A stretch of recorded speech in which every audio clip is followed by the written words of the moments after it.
Hey, what's going on, hunters? Welcome to Small Potatoes Gaming. Today we're going to go through how to use the Wirebug in Monster Hunter Rise. With each new title in the Monster Hunter series comes some new mechanics, and Monster Hunter Rise is no exception with the addition of the new Wirebug.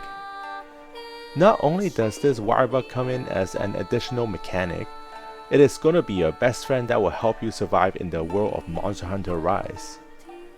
As you finish your character creation, this mechanic is already unlocked since the very beginning of the game.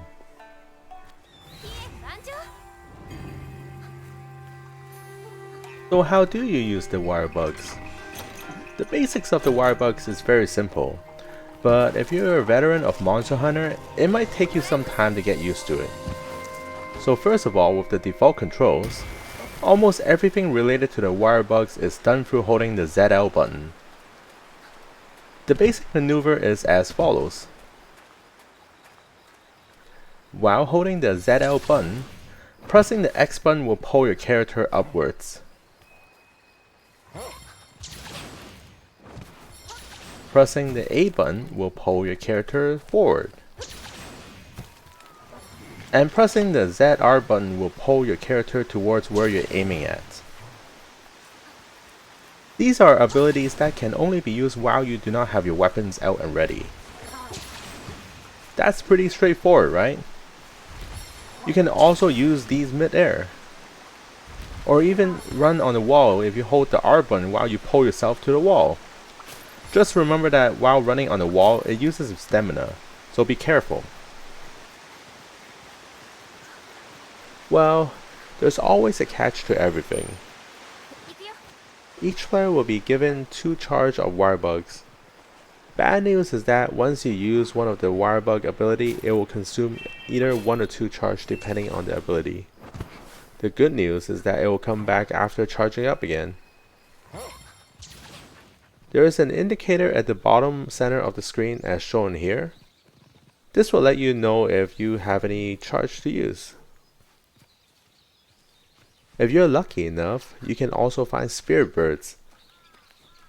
They'll give you additional temporary charge, but remember, once you use the extra charge, it's gone. It will take you some time and effort to master the basics of the Wirebugs, but I'm pretty sure you can do it.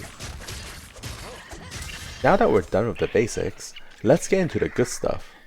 Wirebugs was first introduced as a maneuver mechanic, but it is also incorporated as offensive and defensive abilities too. So let's talk about the defensive side of it first.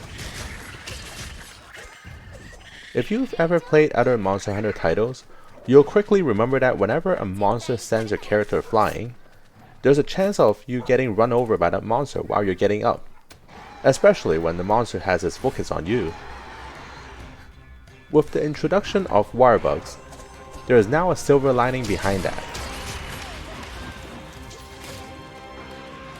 So let me introduce you to Waterfall, a defensive maneuver that allows you to launch yourself back up on your feet whenever you get sent flying. That is, as long as you have Wirebug charge ready for use. Obviously, if you're skilled at dodging attacks, there wouldn't be any need for this.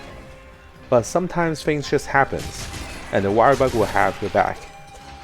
This ability will save you from the most sticky situation as long as you use it at the right moment.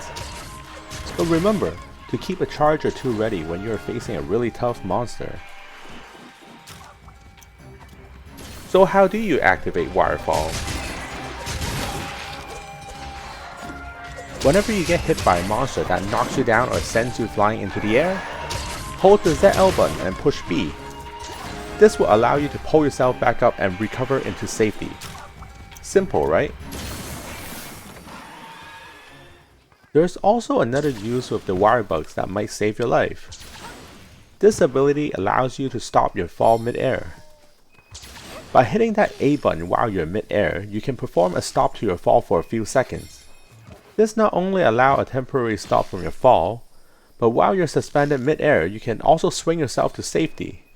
By holding down a direction button with your left joystick and pushing the B button, your character will dodge toward that direction, making a short dive. You can use this while you pull yourself upwards to dodge an attack, or even while you're jumping down from up high. But keep in mind that you can use this only once per fall.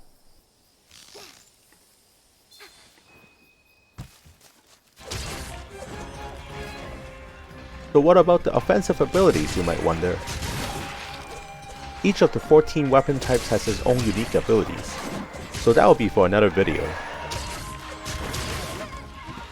These abilities are called Silkbind, and they're really powerful. Some of them really pack a punch, while others will allow you to pull yourself to safety. So how do you do a Silkbind? Well, that's very simple.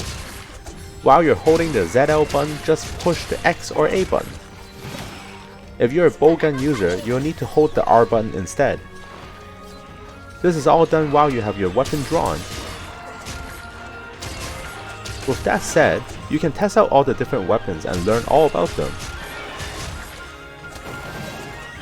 I know, some of you might be too lazy to do that. So if you're really interested in the weapon abilities, but don't want to spend the time trying them out, that's not a problem. You can find all the weapons control information in your Hunter's Note.